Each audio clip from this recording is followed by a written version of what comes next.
Mm. Yes. So, top 5 for today. I've got mine written down. I remembered this time. In order. In order. Oh, are we counting up or counting down today? Starting from Counting 5 and up. going to 1. These are our underdog ships. Top 5. Woo! I need a sound effect. Hold on. I don't have a good sound effect. Look, Armada intro. Space, the final frontier. What? That's not a good sound effect. Oh well. No. What? We need more excitement. Are you excited about underdog ships, Tucker? Yay. I hate you all. Underdog ships. Let's make it larger. On there, I guess. Larger text. Yeah. We've got Will.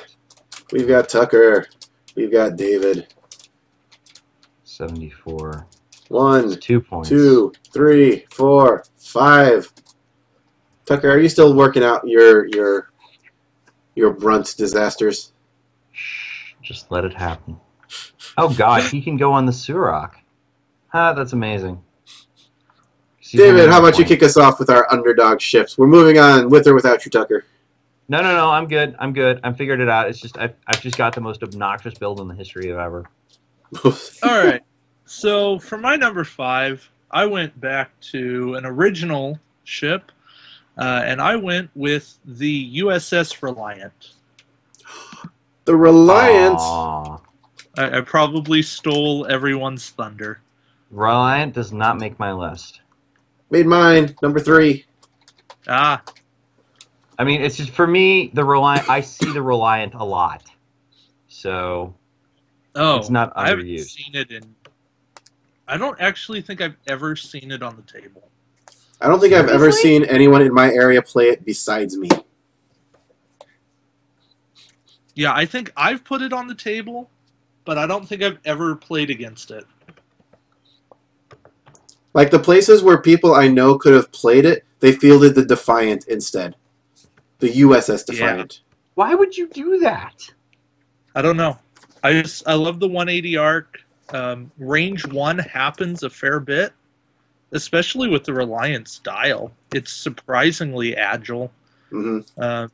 The key is good hard turns. Not to overinvest in that ship. And 180-degree arc. Yeah.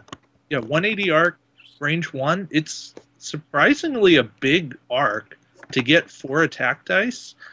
Yeah, and I mean, even if you just throw a decent captain on there, and by decent, I'm talking maybe like Ben Sisko, the reroll Ben Sisko version. Mm-hmm. That's a 24-point ship. Call it a day. Yeah. See, By the way, you like to play it nice and small and tiny. I like to load it up with all the accessories. Some of my favorite tricks with the Reliant are any secondary weapon that generally sucks gets a lot better at range 1 with the Reliant. photon torpedoes don't. Well, you know what I'm talking about. You don't know what I'm talking about yet. But I'm going to talk about Energy Dissipator. Ooh. Always fires at range 1 anyway, so it's automatically 4 dice now instead of 3. Mm. And you get a follow-up attack, which means you'll be getting your normal attack, which is probably going to be another 4 dice from range 1 from the Reliant. Nice. Which is pretty nice. It's low enough points that you can stack a flagship on it and still have room for all to fill it up with upgrades. You could put Disruptor Pulse on there. Disruptor Pulse sounds like a fun one. Anything within range 1 now is 4 attack dice, and range 2 is 3 attack dice. Mm-hmm. It made a great mine carrier. Antimatter mines. You hit something at range 1 in your rear arc. Even if it's not in your rear arc, you can, because we've gone over how you can place mines kind of weird ways. Anywhere within range 1, now they're doing 5 dice you don't get any defense against. Combos especially fun with Gelnon. Now you're rolling 3 dice for his action instead of 2.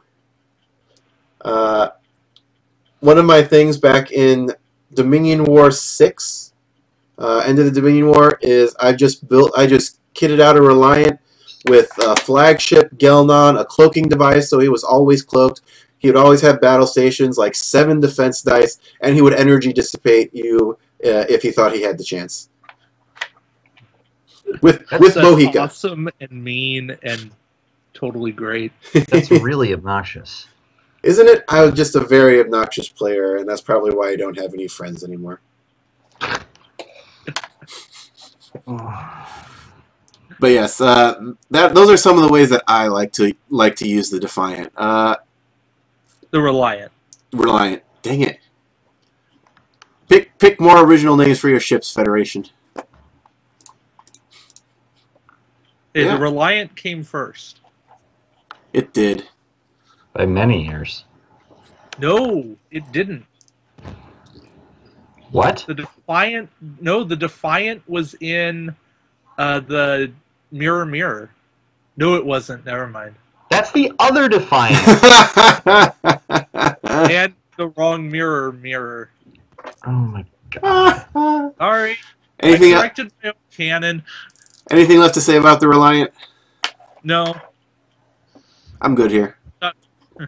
Tucker, you're number 5. So my number 5 is this is extremely biased on my part because I like. First of all, this ship is a lot less good in a world that's ruled by Borg. But putting that aside for a moment, that's why all of these ships are Underdog. Yeah, I like ships that let you maneuver in crazy ways. Besides Sensor Echo, I'm not fond of Sensor Echo. Oh, I thought you were going to go with the Herodian. I was going to laugh at you because you hate the Herodian. No, I hate the Herodian. But here's the thing. So this ship is similar to another ship in that it allows you to break a basic rule of the game, and I really like that. Especially because it's in a faction that is very, very good at giving you bonuses that aren't affected by its drawbacks. So my number 5 is the IKS Bemoth. Bemoth ability can take red maneuvers while it has a power token. Right. In other words, if I put Worf on this ship, I can come about every single turn and still get quality. And dizziness. Yes. Maybe a little nausea. But I mean, or like I can put Nudok on here and have Martok nearby and get good quality off that. And this ship just allows me to run around and do unpredictable maneuvers. And I mean, let me put it this way: it's good for the same reason that Chekhov is good. Even better, you could throw the Romulan advanced cloaking device on this thing.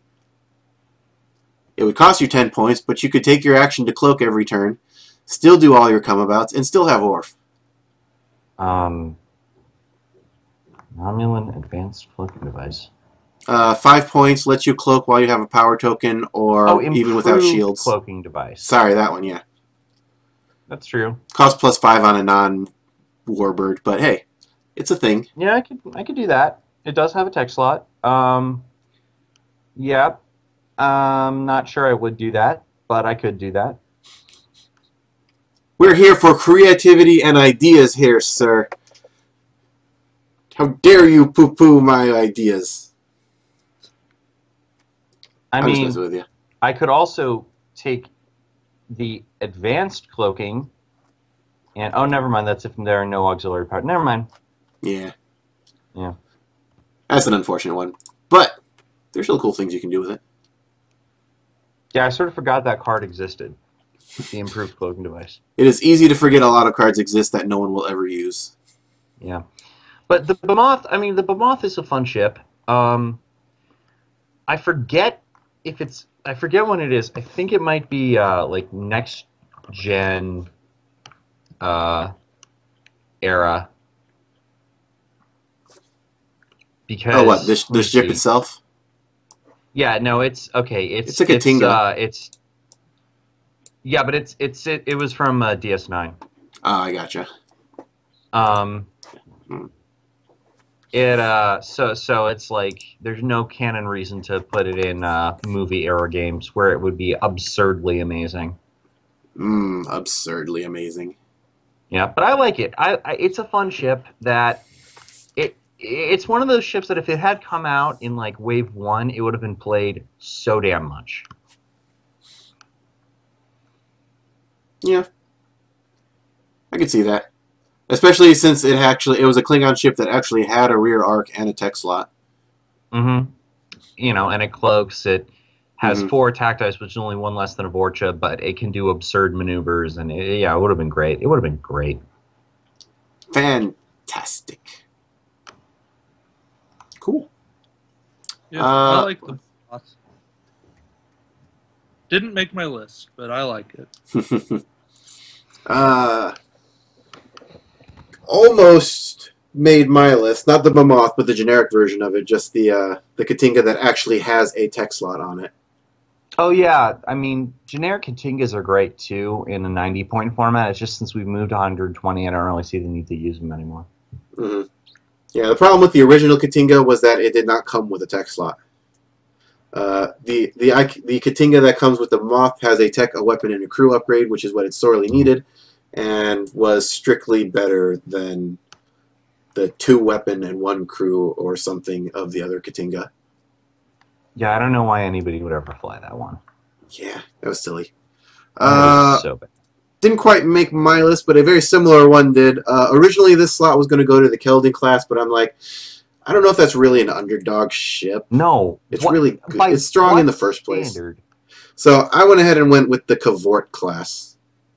Number one, not only does it look cool because I love the way the bird prey looks, but it's just strong enough to be decent and not fall completely, for me anyway, it doesn't fall completely obsolete to the Vorcha. It's a 4-1-5-2 or something along those lines. It is basically a Vorcha with 1 less attack, but in place of that, it of course costs the 2 points less, but it also has a rear arc. And I could see a lot of ways to take advantage of rear firing weapons. Probably back in the day when it was, well, it's still the day where there's not a lot of cloak being seen, or if there is cloak being seen, it's being seen in like the next turn or something. If you were to take 3 Cavorts with photon torpedoes against 3 Vorchas, initial round you have your main weapons firing at each other. Second round the Vorchas are turned around without any actions. The Cavorts still get to fire their torpedoes out the rear, so they get some dice quality, and I feel like it evens out. Maybe a little better because I hate any kind of actionless attacks. I do not like the luck of the dice. I will accept if I roll 3 crits and 3 hits on dice normally when I have a backup battle stations and a backup target lock to spare. But when someone rolls that completely blind out of the dark, I get very unhappy in a deep dark place in my soul. Yeah. David. Hey, I typically had battle stations around there. Don't blame me. So yeah, that one's mine. Doesn't get played much in favor of things like the Vorcha and stuff, but I am a fan of the Cavort and just rear fire arcs in general. I mean, it's hard for me to take a generic Cavort over the Bemoth, honestly. The extra hull, I think, does a lot of good, though. 3 hull we've already found out from the Burrells, is so squishy that it's almost unplayable. 5 hull with the Vorchas usually survives. The 4 hull, I am on the fence about. The maneuverability is so much better on the Bemoth than on the Cavorts that I feel like it makes up for it. Is it? Because of its ability. Oh, gotcha. Never mind. Yes. Okay, I can agree with you there. Now, if only every Katinga could do that. I know, right? Oh my god. All right, moving on to number 4. Let's start with me this time since I got my number 3 taken away from me. I thought that was your number 4. No, that's my number 5. Oh, okay. My number 5 was going to be the Keldon, and I was like, that was a last-minute change that I just did in the last 30 seconds. Mm-hmm. Like, literally, as I was getting around to my turn, I'm like, nah, I'm just going to pick something else.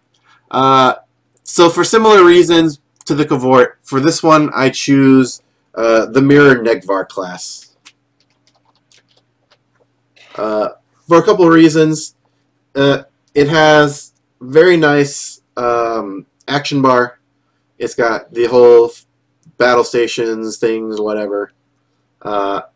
It has good attack value. It has the ability to take a cloaking device of some sort without paying additional cost, and having inherent access to that, battle stations, and only having 2 shields to begin with makes it kind of an ideal cloaker. 7 hull is ginormous and is what I want on all my cloaking ships. And just all around, I think pretty solid. Throw something that shoots out the rear like the 1-point aft torpedo or the aft cannon. Or you could go for the 5-point torpedo that actually gives you more attack dice out the rear than you usually get. Yeah, I mean, I can see that. It's super maneuverable for a ship of that size, as I recall. It's got the battleship dial, but the rear arc really helps it out a lot. Oh, it has the battleship dial? I thought it had a... It's got red turns, but it has like the 5 and 6 straight. I'm really loud. Doesn't it have a come-about? No. Seriously? Are you sure? Pretty sure. No, it's got a... sorry. It's got the... Yeah, 2-3 red turn, but 5 straight. Mm. Does it have a No backup? come about, no reverse. Mm. Yeah. Well, it's one of 3 ships in the game that is hull 7, besides Borg. Which is also very nice for other reasons. Mm-hmm. More so when cubes were getting more use, but it is a fun thing. Yeah. I like the Mirror Negvar class. Yeah, it definitely fits Underdog because for me, if I'm running the ship, I'm running the Regent's flagship. Yeah. I feel like though it's different. There's enough there that you would use the 2 different ones for 2 different roles. Yes. Mirror Negvar you want to run with Cloak. The Regent's flagship you probably don't. Mm-hmm. Yeah. You just want to kill things. Well, because the Regents you're always going to be firing. And firing a lot. Yeah. Multiple times. Yeah. That's my number 4. Who's up for the next number 4? We're back to Tucker again? Sure. So, every ship on my list is from a different faction. First of all. That was a cool thing. What do you know? So are mine. So this is a ship that... When we put together our lists of top 5 ships, this was one of the more common suggestions that I saw. It is a ship that you don't think it's good, but it's actually startlingly good, which is, meets my definition of an underdog. I thought you hated Erosion. What? I thought you hated Erosion. Will, are we going to do this for every entry? No. So it's unassuming and it's a good ship. It's got amazing movement. And that is, and of course, it's impossible for me to go an entire list without including one thing from the Borg. So my number 4 is Scout 608. Is that the one that gets a bonus defense with a scan, or the one that you can take additional maneuvers? Additional maneuvers. Gotcha. So discard an upgrade, and you get to take an additional any maneuver or green maneuver? It is any white, green, or white maneuver. Bad. Scout has a lot of green and white on its dial. Yeah, it does. It doesn't have a white 6 forward, which is a gigantic pain. But you could take the red 4 forward and then use the ability to a green forward and get rid of the. I guess it doesn't really matter because you could have just done 2 3s instead. or something like that. Yeah, I mean, you can do the red 4 forward and then do a white 3 forward and still just end up with an Ox token. Hmm. It's fast, but 608. 608. sure. But what a lot of people forget is this will let me do 2 spin maneuvers in the same turn if I want. It'll let me do a 4 forward. This is another fun one. If I wanted to, it would let me do a 1 forward and then a 1 backward. Full stop. Basically. But you get to use your move abilities. Right, and it also isn't red. Yeah, no, it's great. I think the Scout Cube is underappreciated in general. The Scout Cube class is underappreciated. We're starting to get to the point where it has a lot of serious tools. It can use the improved deflector screens upgrade that we've been so fond of. And it has a lot of shields to do it with, too. It does have 4 shields, which is... In fact, 4 shields is, I believe, the most for any ship with less than 4 hull. I don't think there's a 3 hull, 5 shield ship out there. I don't believe so. I might be wrong about that. I'm going to double check. But yeah, so it is... Yeah, it's just great. I love it to death. It's also, hilariously... what was it? The disruptor array or whatever from the Hakona, not the cool area attack one, but the other one, the quantum variant, fits very well on here. So yeah, it's just I love Scout Cubes. I really what that like one does. It's just like a quantum that doesn't require a target lock or disable and works at range 1 or it disables, but it doesn't require a target lock and it works at range 1 to 3. Oh, it's just like a 4 or 5 die attack. If you hit, it does an extra damage. Right, and the one disadvantage the Sky Cube has is it's low attack dice, and it's like, well, there are ways to mitigate that now. I mean, hell, just put a flagship on this thing; it's great. Mm-hmm. Yeah, if it weren't for its big, if you put a flagship on this, if you put attack hull shields or attack evade hull on this, it can still take deflector screens. Yeah, I mean, if it weren't for its big brother spheres and cubes, like this thing would have been being played normally because this stands up great to equal weight class ships like the Vorcha and the Galaxy class and things like that. Oh, absolutely, it does. Does work well against most things with 360s because it's the weakest ship with the 360. Mm-hmm. But yeah, no, it's a great little ship, and honestly, as you said, it stands up well. And what I would say, by the way, for many players who play Borg, is that Sooms are fair and Scout Cubes are fair. So if you want people to play Borg, but you don't want them playing super broken, spheres, cubes, or diamonds or whatever, just have them play Scout Cubes and Sooms, and it works great. Because Scout Cubes are honestly fun. Scout Cubes, Sooms, and assimilated vessels. That's what's fair. Yeah, there you go. And then you even get, you get to play a Borg cube. It's just a small one. Yeah. It's cute and tiny. Yeah. Or you could leave them with the giant assimilation cube, too. Yes. There you go. That's fair, too. That one sounds fair. Yeah. I mean, it's terrible, so yes. But the thing That's is why like, it's fair. I hadn't played with Scout Cubes until Regionals, actually, was the first time I played a Scout Cube.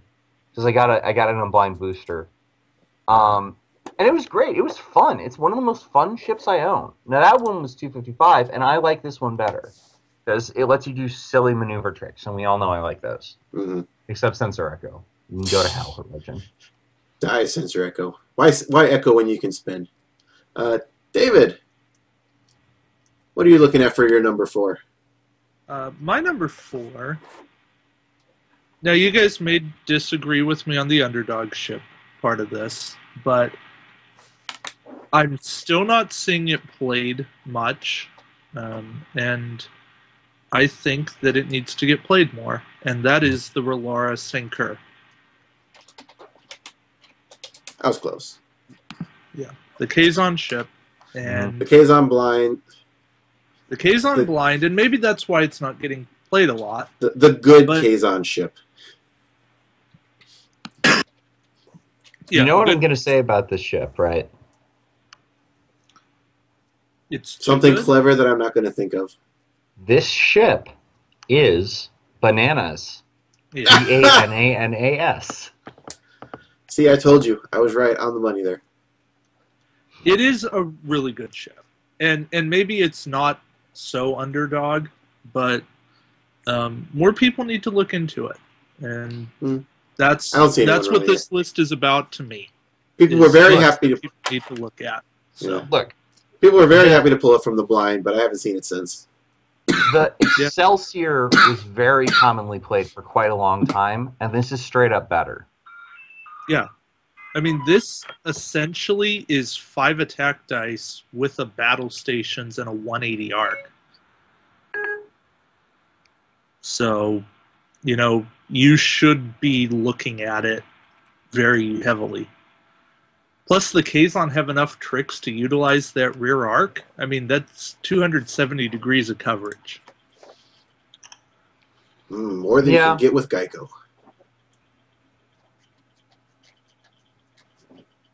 Sorry. And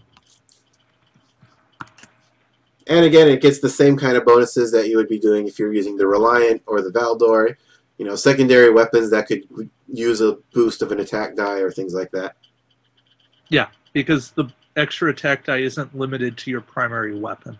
Mm-hmm. So, and it gets, I mean, it's not Valdor good in terms of having 1 and 2 straight and banks, but it's 1, 2 straight and 1 banks are green. So that's good enough. It's good enough. I mean, 4 options makes you not predictable. It makes you fairly predictable, but it still gives you enough options to get away from people. That's what the Independent Federation fleet captain's for. Yes, or Admiral Forrest. Either way you want to go. Okay, it's cool. So, yeah. That's the end of number 4s. I don't have a number 3, so Tucker, back to you for number 2. Your number 3. Okay, so just so will stop asking about the Hirogen, this is my independent entry. This is a ship this is a ship that is unfortunately it is one of those ships that really just is not that great in an era of fighters of Borg. It is very fragile. It doesn't have the 4-hull you need to field fighters. But I love it because, number 1, it is so damn friggin' annoying to kill, and number 2, I love the name. So, for my number 3, Vive la Valjean. I wanted to guess on this one, but you already told me about it before the show. Yeah, I did. I love the Valjean so much. It doesn't have a tech slot, but that's okay. There are ways to get tech slots. Calvin Hudson is in faction. And that ability, I mean... And in expansion pack. Huh? And in the expansion pack. Is he from the Valjean? Yes, he is. Oh, I didn't know that. I knew that. I forgot that. Anyway, the point is... if you have never played against this ship, you just cannot understand how freaking annoying it is to kill. Especially because, and I worked this out earlier, you can get an improved deflector screens, which cancels a hit or crit result, and 6 other upgrades on this ship for less than 30 points. Just think about that. Just think about that. Valjean's special ability is what? Disable for evades? You can disable up to 3 upgrades to add that many evade results. Are you going with a whole bunch of cons and followers? No, actually, there were no followers of Khan. What I did was Calvin Hudson. I mean, and I could do, if I wanted to go 34, I could go up to 8 upgrades, or 9 actually, counting the elite talent. What I did was Dareth, Sakona, improved deflector screens, and 3 plasma torpedoes. They're not bad. Right, and with Calvin Hudson, all of that costs 4 points total. Minus 1 point from him, minus 2 points from Sakona. Mm-hmm. And if I wanted to put an independent fleet captain on there, I could, I don't know, I mean, I could get more plasma torps, I could get better plasma torps, I could throw some more crew on there, I could go up to, I could get Kenneth Dalby and Lon Suter on there or something. And then all the followers of Khan. Yeah, that too. But like, yeah, no, it's so ridiculously, impossibly, annoyingly hard to kill. Mm-hmm. And the May ruling hurt this one, obviously. Yeah. I mean, for the disables, you can still throw like a Phlox or a Doctor on there to help out with some of those, so you can do that reliably. Yeah, I'm just a fan of just throwing Sulu on there and being like, I've got 5 evade dice, a battle station to an evade, battle stations itself, and automatically negate one of your hits. Yeah, like that is the closest thing you're going to get to a new evade of Voyager, I think. Yeah, it is just the most profoundly annoying ship to play against, which means it's fun, of course. Indeed. David, number 3 for you? My number 3 is currently a prize ship, but not for long, and that is the Nebula class. Now, say that with the caveat that dorsal phaser array has helped this ship immensely.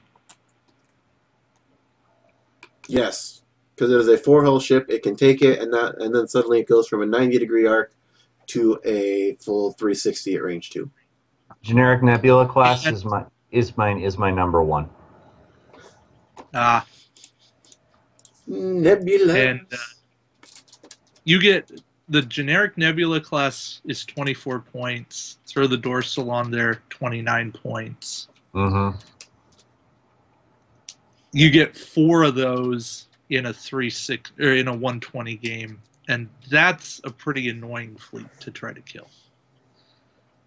Yeah, if your venue has banned Borg, you can do a lot worse than like a Voyager, a generic Nebula with a dorsal, and like 2 fighters and upgrades. Mm-hmm. So that's pretty close to the 2-sphere, 2-fighter list we were talking about earlier. Exactly. If you're playing with banned Borg and you're in a 150 or 200 point environment, I mean, this fleet gets really ridiculous really fast.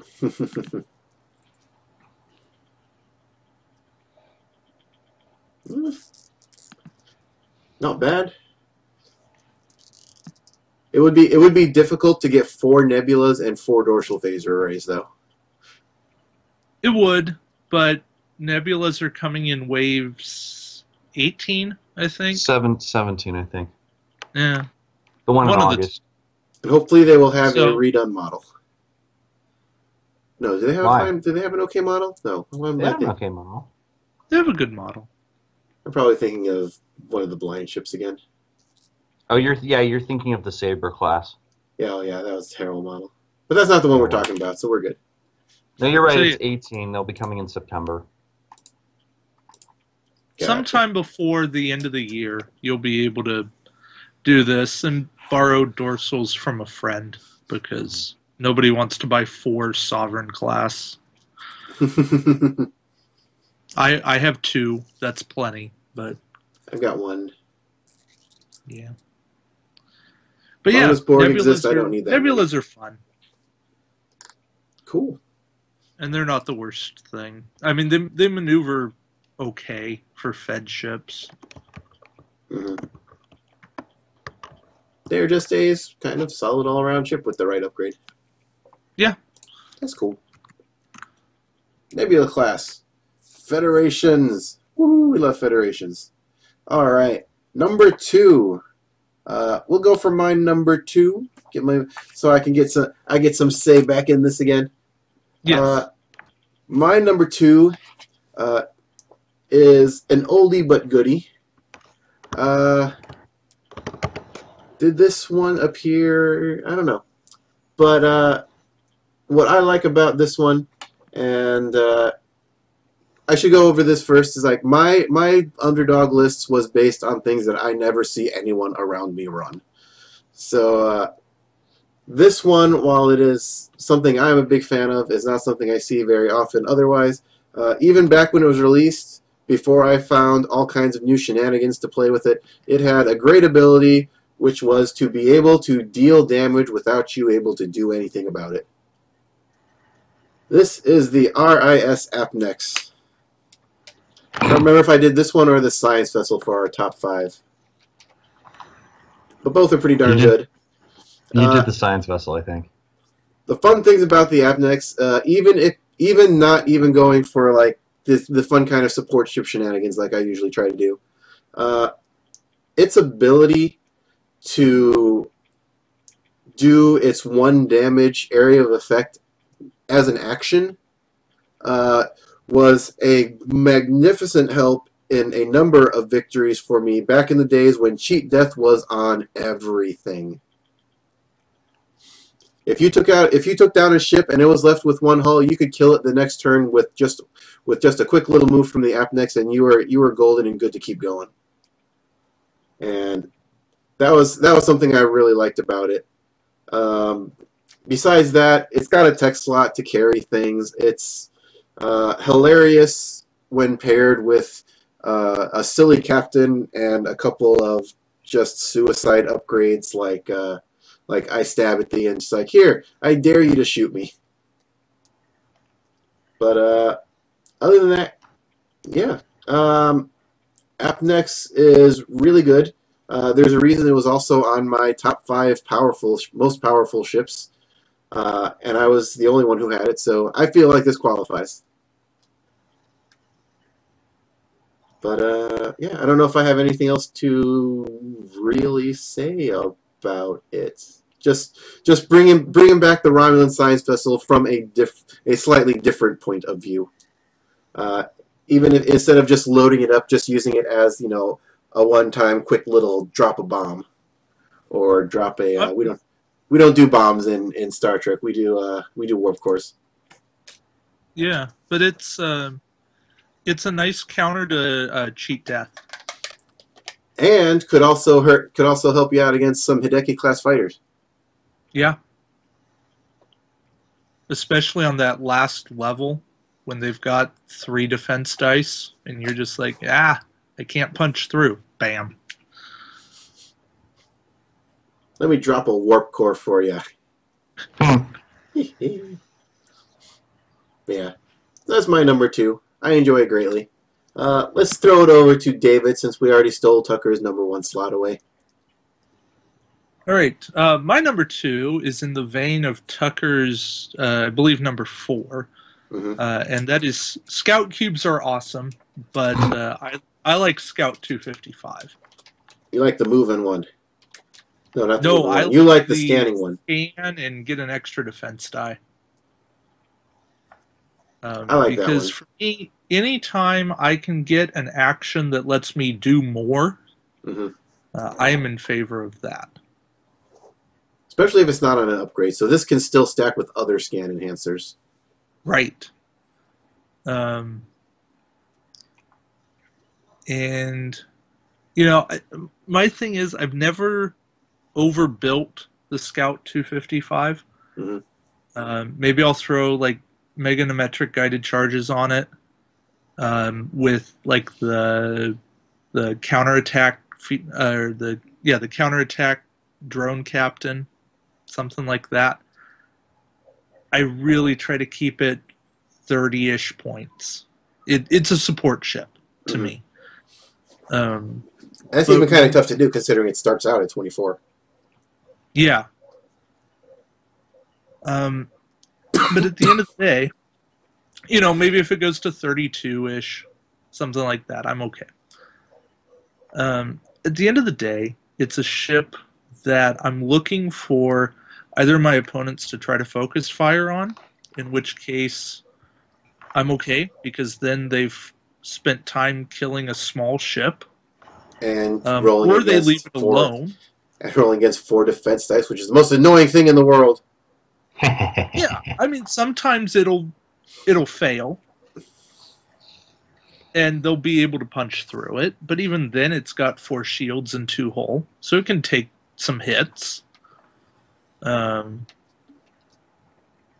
yeah, it's good for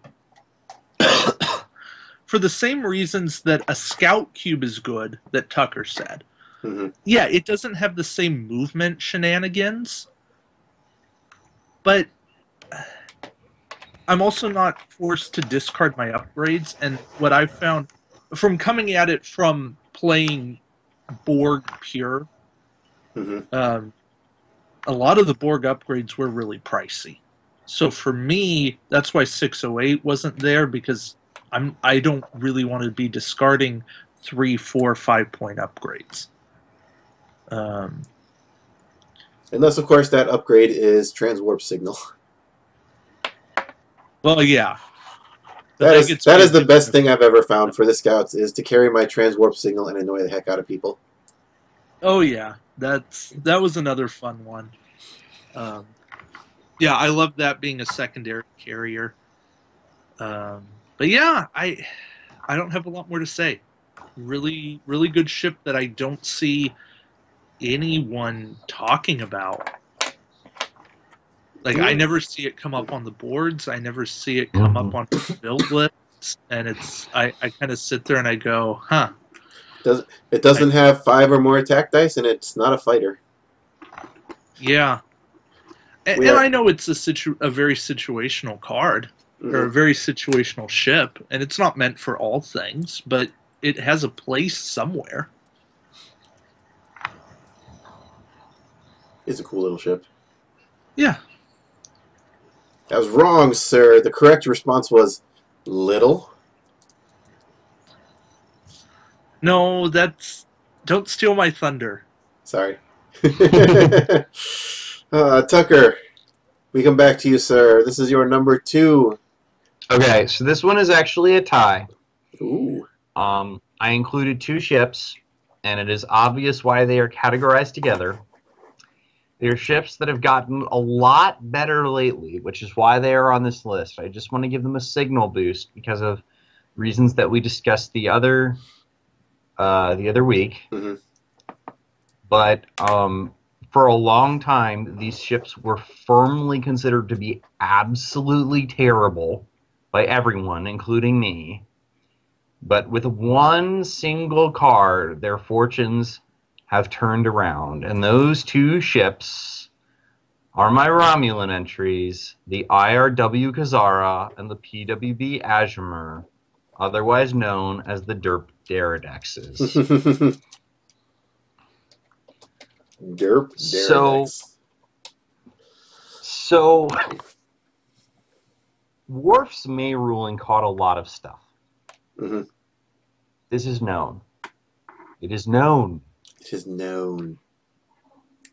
But what it did not catch was the Khazara and the Azure, both of which have very good... Khazara gives you attack dice, Azure gives you decent quality for free on every single attack you do, which makes them awesome with Disruptor Pulse.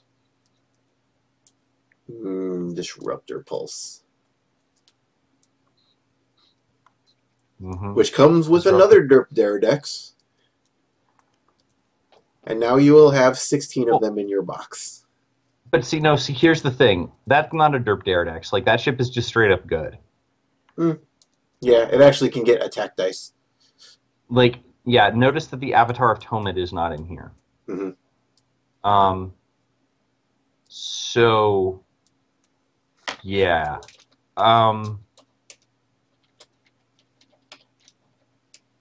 Anyway, Yeah, so these... Look, let's not pretend these ships are not maneuverable. Yeah. They have decent slots. They're overcosted, but my God, do they work well with Disruptor Pulse. It's pretty great. Sensor echo them into position and let loose. Yep. I like it. Well, I mean, not Sensor Echo. But yeah. They've gotten a lot better with the addition of one weapon. And we can deal with it. That's pretty cool. And of course I will find a way to throw some additional tribbles on there to help them even more. We all need more tribbles in our lives. Alright, we are moving on to number 1. We already know Tucker's Nebula class. We have mine and David's. Let's go ahead and I'm pretty sure this isn't David's number 1, so I'm going to let him go first. David, what is your number 1 ship of underdogness in Star Trek Attack Wing? My number 1 is a recent favorite, and that is the ISS Defiant. Don't call it little ever. And that's why I said don't steal my thunder. That's a cute little ship there. Little? Yeah.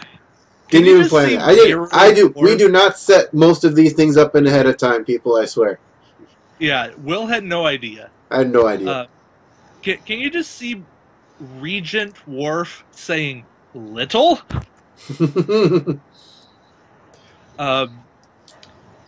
I am not a Defiant fanboy.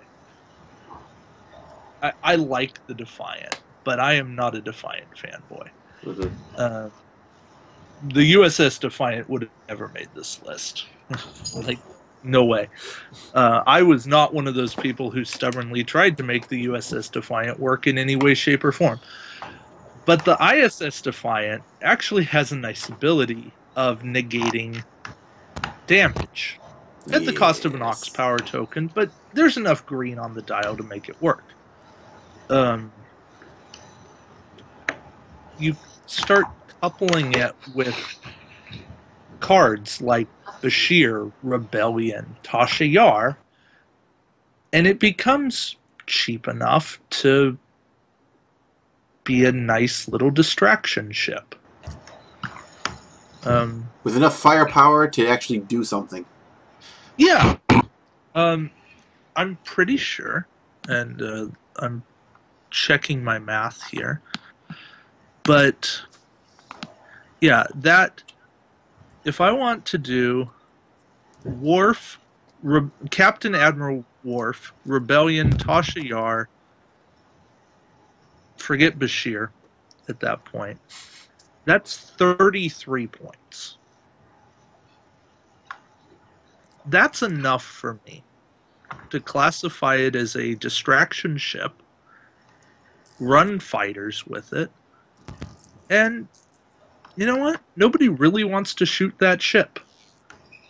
Mm-hmm. And that's pretty good, because if you can find a way to keep Worf doing what he does, then you're in a good place. And yeah, you could throw Bashir there and find a way to get Martok on another ship to make a lot more stuff work, but then you're throwing more points around, and then somebody actually does want to shoot that ship for sure. And I don't know that you want to blow up Admiral Worf. That's usually a bad idea. That's typically a bad idea. So you'd find a different way to make it work. Don't point your guns somewhere There's else. a lot of things you can do. Throw Smiley on there to repair your damage.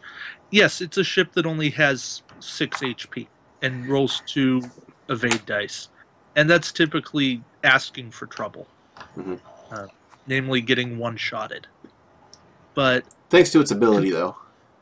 Thanks to its ability, where you can absorb a hit. And you can throw deflector screens on there if you put Smiley on there and get that tech slot or Gen Cisco. You know, there's some ways around it.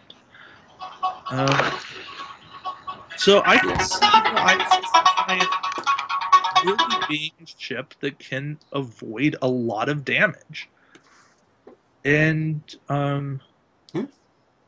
it's a thing. Deal some damage, avoid some damage, kill everything. Yeah, I could actually see the ISS Defiant with the Taukir being a really annoying fleet now. You can just stack up your power. I'll just stack up my power tokens here and avoid a lot of damage. Yeah. It's a shame the NX-01 doesn't work with that anymore. I miss the NX-01. I didn't even get to play it that enhanced much. hull plating. It used to be a decent upgrade. Oh well. Alright. We're here at the end of the list. One last ship before we go. And this is going to be my number one. I was correct, it did not appear on anyone else's lists. This is the ship that if it were not for the introduction of the board, I have no If it were not for the introduction of the Borg, I have no doubt that this would have been what was defining our metagame. In that very same exact wave. That is Bioship Alpha. Yeah. That was my number 6. Bioship Alpha, if we ignore the Borg that was placed in the same wave, Bioship Alpha had all the abilities you ever wanted in a ship. Number 1, it was gigantic like the battleship. Number 2, it could maneuver. Number 3, it came with the only upgrade we had that was literally completely outmaneuver your opponent, which was the quantum singularity. I'm going to jump behind you. You can't stop me from jumping behind you. I'm now behind you. Top that off with a magnificent ability to dole out power tokens without requiring, mostly without requiring, particular actions or weakening of your ship in any way, shape, or form. And you just had a great all-around ship that really didn't have any good counters at the time.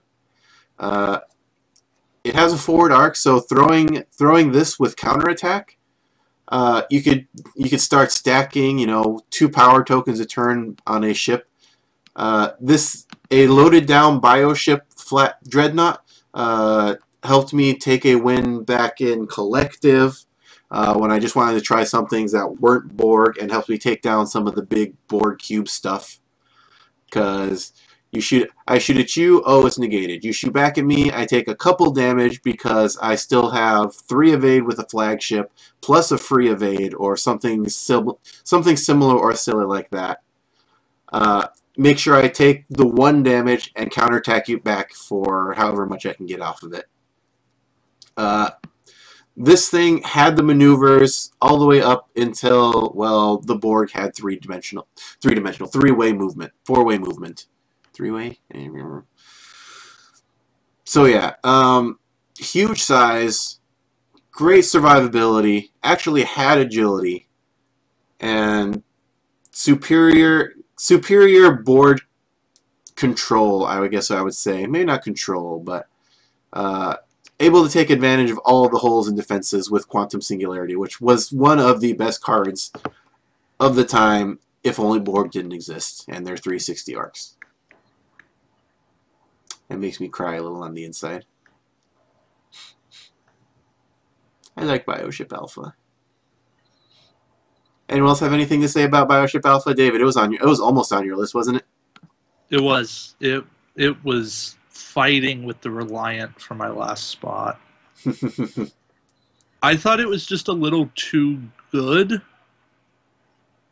but ultimately the Reliant won out as a ship that I thought that more people should play. Yeah, the Reliant sees a little bit more play than Bioship Alpha. Like, I don't think anyone in my area played Bioship Alpha ever. Reliant at least got a little bit of love back in the early days, and maybe once or twice later, but...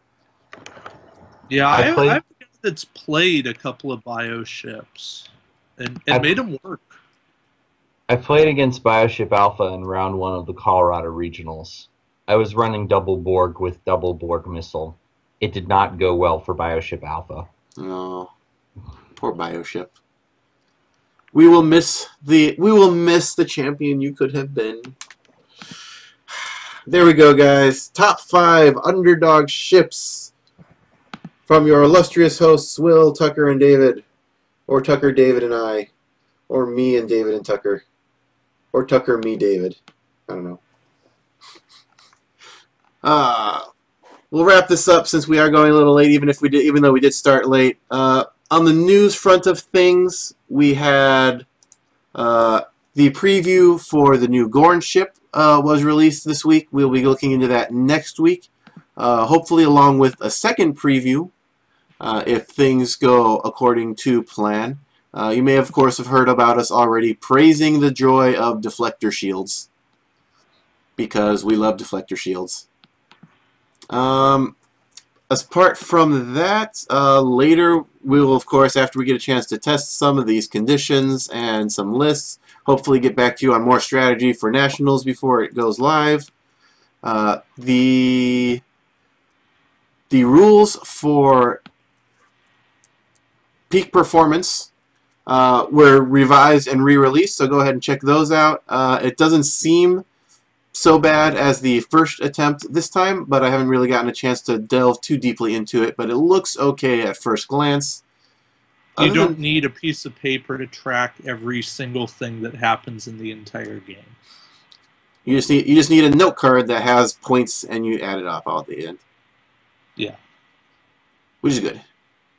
And yeah, any other news for in the last couple weeks that we have had? We went through our, like the last 2 weeks, we did our board gaming show, and we did our play Tucker versus David live challenge on the air.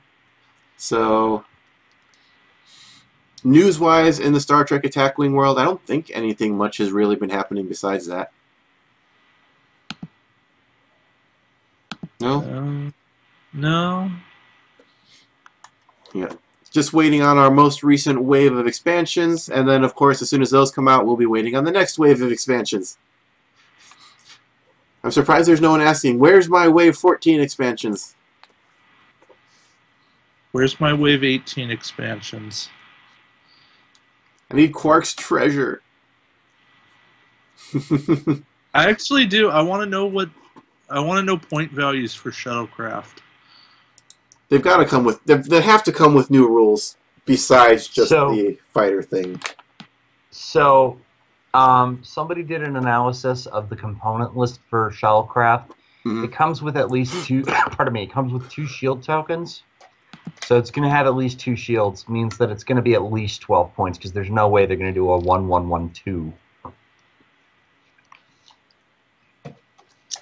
I'm going to record this. Oh wait, I'm already recording this. I'm going to mark this somewhere, and we're going to come back to it as soon as someone actually finally gets the reveal on that. Terry, we're waiting for you. Wait, that means the generic will have 1 shield. Yes. That means the generic could be 10 points. Oh, that's fair. No, well, no. Because what I'm saying is... Alright, say what? You're thinking like a 1-2-1-2 or something? Sure. That could be I cool. could see that. And then the generic's 1-2-1-1. Did it come with captain tokens? Yes. Okay. So we'll And have 4 normal captain upgrade slots, unlike the fighters. It came with 4 captain tokens, so regular and a generic. Mm-hmm. Cool. Hopefully we'll get some kind of preview for that sometime soon. And it will be magnificent and glorious. And it is late, so let us all go back to our quarters, play some poker. Oh, Gamma is this week, and Gamma typically is where there's some kind of announcement about future stuff. That's an industry trade show. Mm-hmm. So I know last year at this time is when WizKids announced Wave 4, and that's when we found out Borg was coming. So Is it going on now? Yes. March this week. 16th through 20th. Cool. Maybe we'll hear about. Maybe Terry will get a prize video. Yeah. Mhm. We can shall hope. see. Indeed. All right, guys. Thanks for joining us this evening on State of the Federation. Sorry about the technical difficulties earlier, but we will, of course, be back again next week, hopefully with a new firewall installed for me or something that works better. But, yeah. Good luck in your preparation for Nationals for all those of you who are going to end up attending it. And we will work our best to bring you the latest and greatest strategy for Star Trek Attack Wing, as always. Until then, though, may Q be generous with your dice. You guys have a good night.